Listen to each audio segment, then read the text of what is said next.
Good evening, everyone. Thank you for joining us here for Crime 2 News at 6. I'm Whitney Ward. Welcome, everyone. I'm Mark Hanrahan. Starting right now at 6 p.m., the Spokane School Board will discuss its options for a new sports stadium. The current plan is to replace Joe Albee at the existing site, but a proposal from local business groups to build downtown instead is now on the table. Our Casey Decker spoke with the board's president about the options they'll be weighing tonight.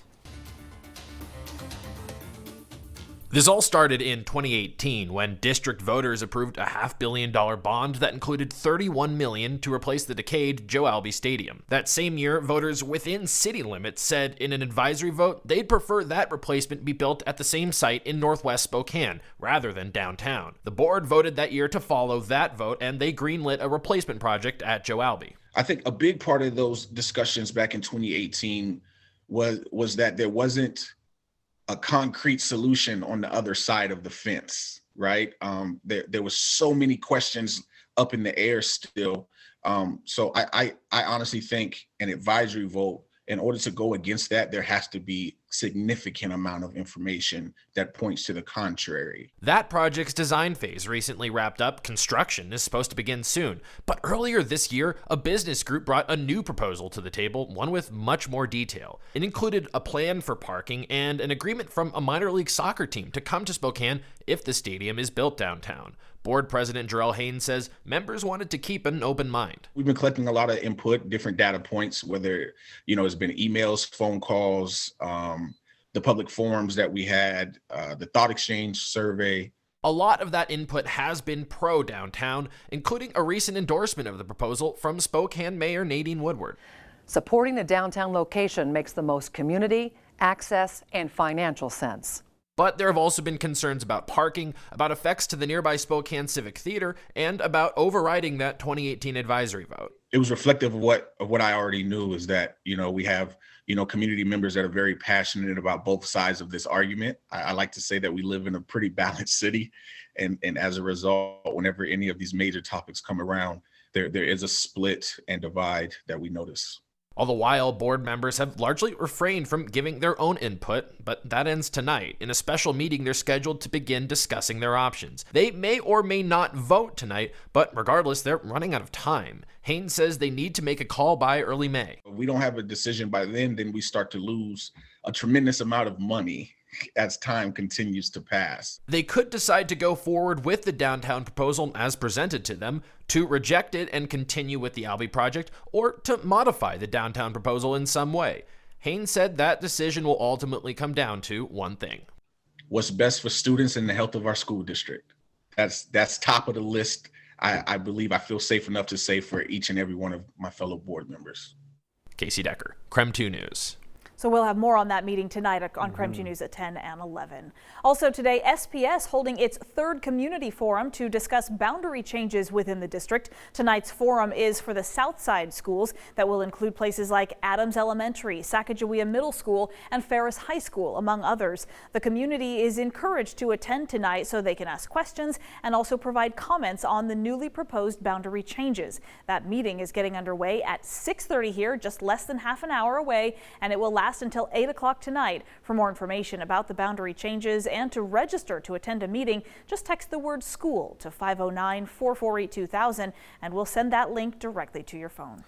Earlier today, Spokane's interim health officer, Dr. Frank Velasquez, addressed a growing concern about increasing COVID cases and the possibility of moving back phases. So currently the numbers are not trending in the right direction, and a roll back to phase 2 could mean many more hardships for the hospitality industry. Our Ian Smay spoke with one local restaurant owner about what that would mean for local businesses, as well as his efforts to get employees vaccinated. Ian?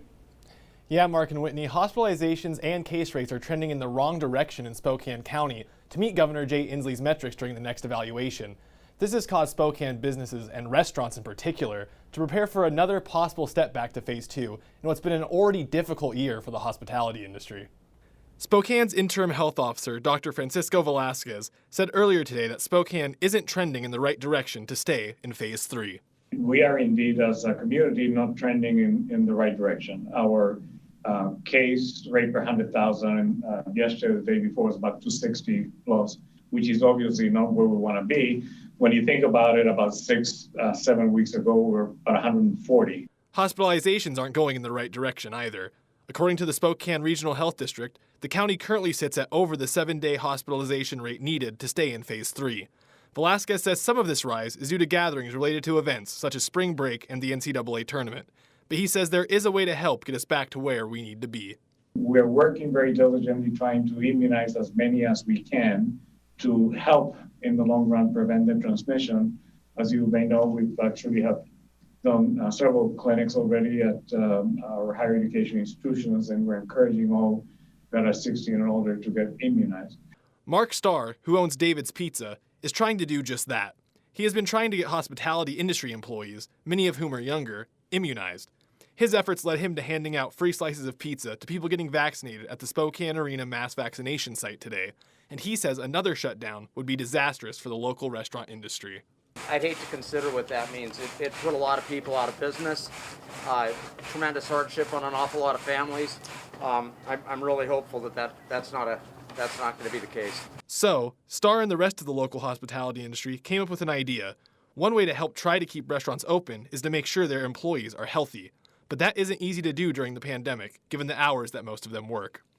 Consequently, the ones that are working in hospitality are tied up. They don't get as much. They don't get the time off. So we realized that it was a demographic that we needed to hit, both in age and in occupation. So we put this push together, and it's been quite successful.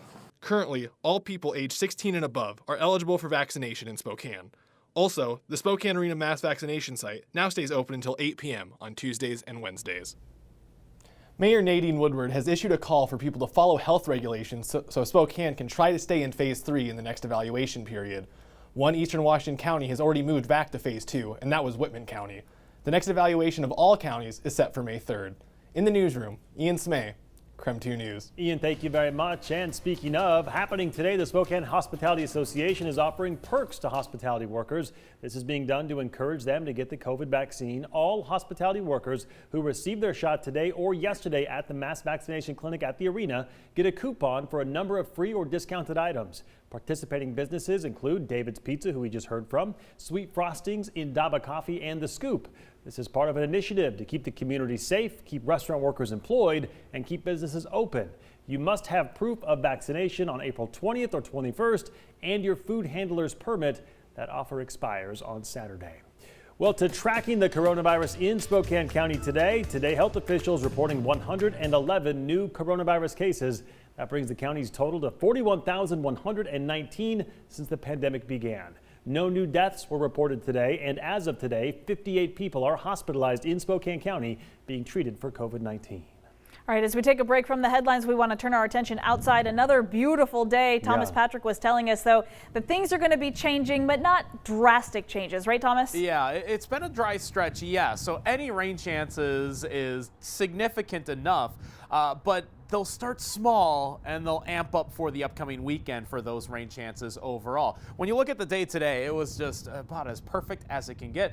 A little bit of a breeze, but with temperatures pushing 70 degrees, that breeze is just okay for this afternoon. It is looking beautiful out at Riverfront Park, well into the 60s. That's the observation out of the airport. Our thermometer from our set outside is saying 69 degrees up on the South Hill. So plenty of sunny skies. In fact, I don't think I see any clouds, maybe a little bit of some wispy cirrus clouds off to my right here. But a little bit of a weak weather system from the north is going to give us our first rain chances. Small ones, though, because that's a dry weather system.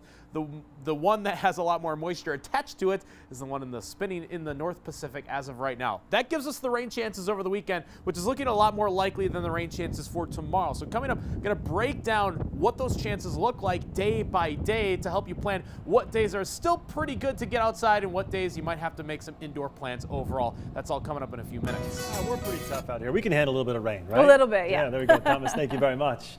Still to come on KREM 2 News at 6 tonight, we are giving you an inside look at the Pavilion Spring Market in downtown Spokane. It's pretty cool. Stick around. We'll show you more about that coming up after the break.